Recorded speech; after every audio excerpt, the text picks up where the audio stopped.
गुड्डू जमाली चुनाव हार गए, तीसरे नंबर पर रहे, इसके बावजूद उन्हें जीत के नायक के तौर पर देखा जा रहा है। और इसकी बहुत बड़ी वजह है क्योंकि आजमगढ़ में उन्होंने ताल ठोकी और बहुत बड़ा वोट प्रतिशत अपने साथ लेकर आए हैं। इसके बाद उनका कॉन्फिडेंस बहुत बढ़ गया है, मायावती का कॉन्फिडेंस बहुत बढ़ गया है। आजमगढ़ में अपना उम्मीदवार उतारना और अपनी दावेदारी को मजबूत करना ये साबित करता है कि बहुजन समाज पार्टी एक बार फिर चुनावी रण में खुलकर सामने आ रही है। लेकिन समाजवादी पार्टी के लिए खतरा बढ़ता जा रहा है और ये खतरा इतना बढ़ गया है और गुड्डू जमाली का कॉन्फिडेंस इतना बढ़ गया है कि वो कह रहे हैं समाजवादी पार्टी का सफाया हो जाएगा। उन्होंने भविष्यवाणी की है, उन्होंने अपरोक्ष रूप से अखिलेश यादव पर यह टिप्पणी की है कि धीरे धीरे उनकी राजनीति खत्म होती जा रही है। क्या है पूरा मामला, ये इस रिपोर्ट में आपको बताते हैं।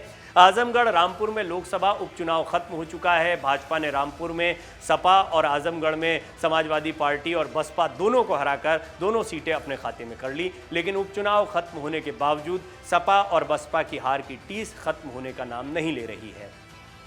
आजमगढ़ सीट पर मजबूती से चुनाव लड़कर चर्चा में आए बहुजन समाज पार्टी के प्रत्याशी शाह आलम उर्फ गुड्डू जमाली आज बुधवार को मीडिया से बातचीत कर चुके हैं और इस दौरान उन्होंने समाजवादी पार्टी प्रमुख अखिलेश यादव को लेकर बड़ी भविष्यवाणी की है। अखिलेश यादव चाहते तो जैसे रामपुर में बसपा ने प्रत्याशी नहीं उतारा, वैसे ही आजमगढ़ में सपा भी अपना प्रत्याशी नहीं उतारती। गुड्डू जमाली ने बिना नाम लिए अखिलेश यादव की विश्वसनीयता पर सवाल खड़े कर दिए हैं और भविष्यवाणी कर दी है कि आने वाले दिनों में सपा खत्म हो जाएगी। इसके आगे जमाली ने कहा कि मेरे खड़े होने से अखिलेश यादव ने पत्नी डिंपल को प्रत्याशी नहीं बनाया। आप गौर करिए, इस खबर को सबसे पहले अमर उजाला ने आपके सामने रखा था। इस रिपोर्ट को जब मैंने आपके सामने रखा था तब ये बताया था कि डिंपल यादव को प्रत्याशी नहीं बनाने की एक बहुत बड़ी वजह है बहुजन समाज पार्टी का मजबूत कैंडिडेट उतारना।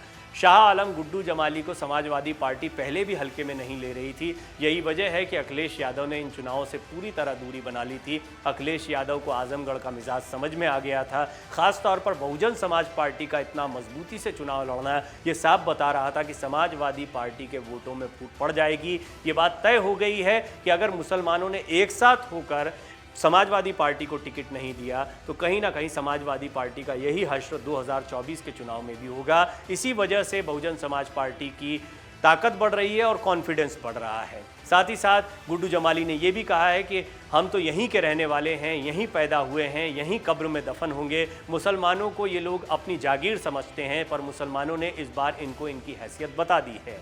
देश की राष्ट्रीय राजनीतिक पार्टी बहुजन समाज पार्टी को ये लोग भाजपा की बी टीम बताते हैं, इनको शर्म नहीं आती। अखिलेश यादव पर निशाना साधते हुए उन्होंने कहा कि विधानसभा चुनाव से पहले बसपा से कुछ दूरी के चलते वो अपने घर पर बैठे थे। सपा द्वारा उनको लखनऊ बुलाया गया और उनकी पगड़ी को जूते तले रौंदा गया, जिसको आजमगढ़ का मुसलमान बर्दाश्त नहीं कर पाया। सपा में जो मुसलमान नेता हैं वो अपनी गैरत बेच कर रहते हैं। मैं गैरत बेच कर नहीं रह सकता, मरना पसंद है। वो यानी सपा के बारे में कह रहे हैं गुड्डू जमाली। अपने बूथ को चेक कर लें कितने वोट मिले थे।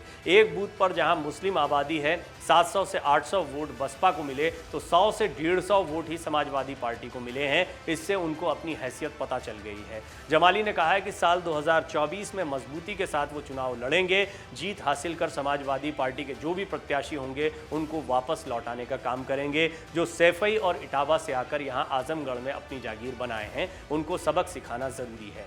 समाजवादी पार्टी नेताओं द्वारा बार बार मुसलमानों को भ्रमित होने के बयान पर उन्होंने कहा कि मुसलमान उनकी जागीर नहीं है कि हमेशा उन्हीं को वोट करेगा। आखिर यादव मतदाता ने बसपा को क्यों नहीं वोट किया।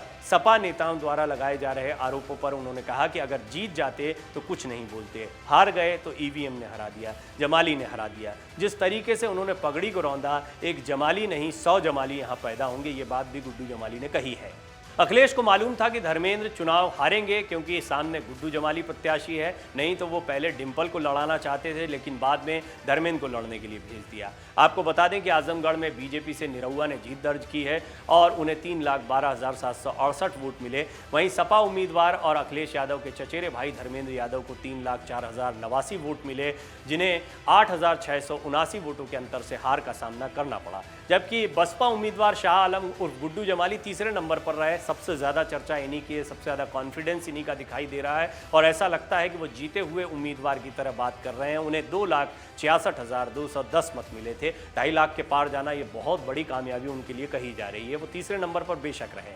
अगर बीजेपी के जीत का अंतर यानी 8,679 वोट बसपा को मिले, वोटों में से कम कर दिया जाए तो कुल 2,57,531 हो जाते हैं।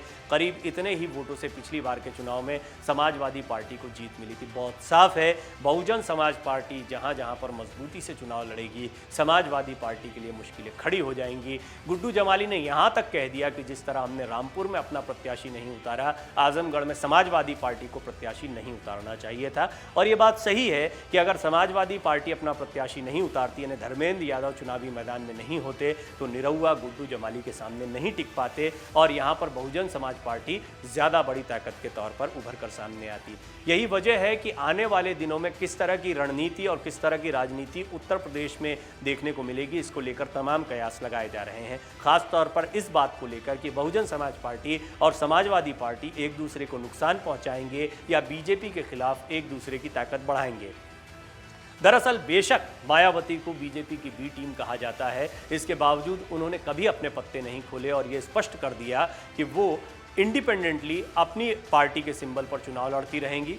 मायावती ने इन चुनावों के दौरान और इससे पहले भी अपनी रणनीति को बहुत स्पष्ट किया है। उन्होंने साफ कर दिया है कि वो बहुजन समाज पार्टी को अलग से चुनाव लड़वाएंगी, किसी के साथ कोई कॉम्बिनेशन नहीं बनाएंगी। लेकिन वो भी जानती हैं कि समाजवादी पार्टी के उम्मीदवार भी जहां जहां खड़े होंगे वहां बहुजन समाज पार्टी के लिए मुश्किलें बढ़ेंगी। ऐसे में ये कयास लगाए जा रहे हैं कि क्या ये झगड़ा बाद में फिर किसी समझौते पर जाकर टिकेगा। हालांकि ये दूर की कौड़ी है, लेकिन गुड्डू जमाली के बयान ये बता रहे हैं कि मुस्लिम मतदाताओं को लेकर मायावती सक्रिय हो गई हैं और वो सिर्फ आजमगढ़ तक सीमित नहीं रहना चाहती हैं। पूरे उत्तर प्रदेश में मुस्लिम मतदाताओं को ये मैसेज देना चाहती हैं कि यदि वो बहुजन समाज पार्टी से जुड़ेंगे तो दलित और मुस्लिम समीकरण बीजेपी के खिलाफ एक मजबूत समीकरण बनेगा और बीजेपी को बड़ी चुनौती दे पाएगा। डाउनलोड करें अमर उजाला ऐप और पाएं खबरें लगातार।